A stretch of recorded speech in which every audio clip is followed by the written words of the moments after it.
friends, and welcome to Take Two for this Wednesday, the 1st of November, 2023.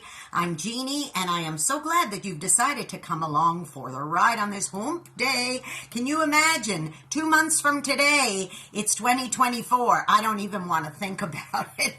But you know, a very interesting thing happened to us last night, but I'm going to backtrack before I tell that story, just to say that we were recently watching a game show on television, and one of the contestants on that show was this big burly guy, and he seemed like he wasn't afraid of anything. But as he was being interviewed, he admitted on camera to the world that he was afraid of the dark. And of course, you know, he got poked and teased about it. And even in the studio, they turned all the lights off for just a minute and said, "Are you afraid?" Which, of course, is not a nice thing to do. But there are people who are afraid of the dark. And it seems like it's one of those really ridiculous fears, but it is very real for some people. Well, I've never claimed to be afraid of the dark. It doesn't bother me. Turn the lights out. I could care less. But last night, let's go back to last night, a very weird thing happened. We had been out for the evening, and we came home last night, and the entire neighborhood, my entire subdivision, was in darkness.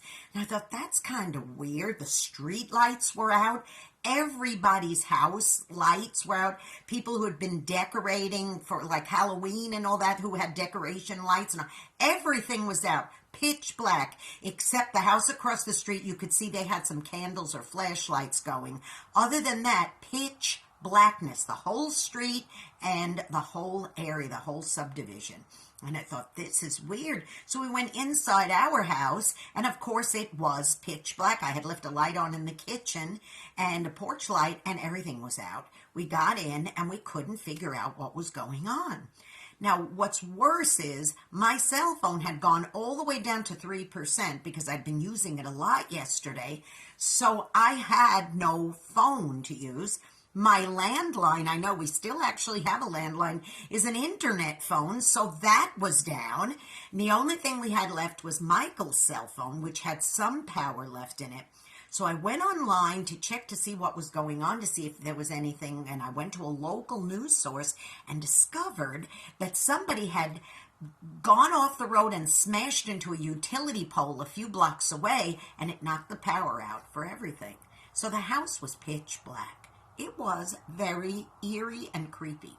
I went ahead and immediately Michael got some candles and flashlights. We were prepared, and we had some lights so we could brush our teeth and do all the things we needed to do to get ready to go to bed. But once we got in the bed and we had to turn all the lights off and blow out the candles, I thought to myself, this is very scary. It really is. Because when I blew that last flame out and turned that last flashlight out, it was pitch black in the bedroom. Pitch black. And I'm thinking, okay, and this is Halloween, and maybe somebody who thinks this is funny will take advantage of this unfortunate situation and try to be funny and terrorize or be creepy and do things in the windows. And I started imagining all kinds of things that can happen. Fear just kind of washed over me, just for a short moment, but it still was scary nonetheless. So I promise you, I will never ever, not that I think I ever have, but I will never pass judgment on anyone who says they're afraid of the dark, because it happened to me just for that short moment. But then I remembered something that my dear late pastor, Robert Grice, used to say all the time. He'd say, fear is false evidence appearing real. I'm going to say that again. Fear is false evidence appearing real. Were there going to be goblins in my window? Of course not.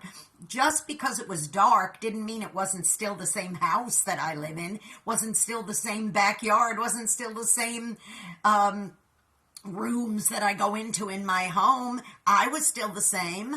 My toothbrush was still in place where I'd left it. Everything was still the same. It just was in darkness. So I had no reason to fear.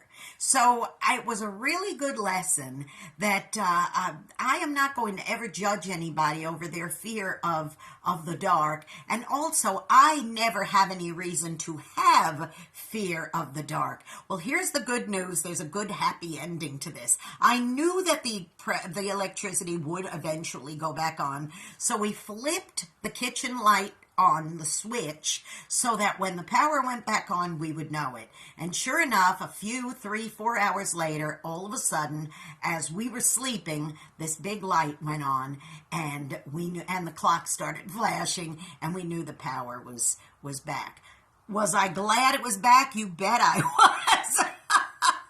But did I have any reason, if it was going to go on for hours and hours more, did I have any reason to have any kind of fear? None whatsoever, because fear is nothing more, thank you, Pastor Grice, nothing more than false evidence appearing real. And I'm not going to give in to that false evidence ever. Okay, you go be a blessing to somebody today, because you may end up being the only one who is. And don't forget, please subscribe to this YouTube channel if you haven't done so already. Jeanne Sigler, JeanneSigler. Hit the subscribe button and notification bell. You'll be notified every time another Take Two is posting. And of course, don't forget, please tune into my program, Through the Eyes of a New York Woman, every Saturday at 9 Eastern, 8 Central on AM and PM on UltimateOldiesRadio.com, and then an encore presentation on Oldies700.com. That's Oldies700.com every Sunday at 4 Central, 5 Eastern. All right, you be blessed. Nothing to be afraid of.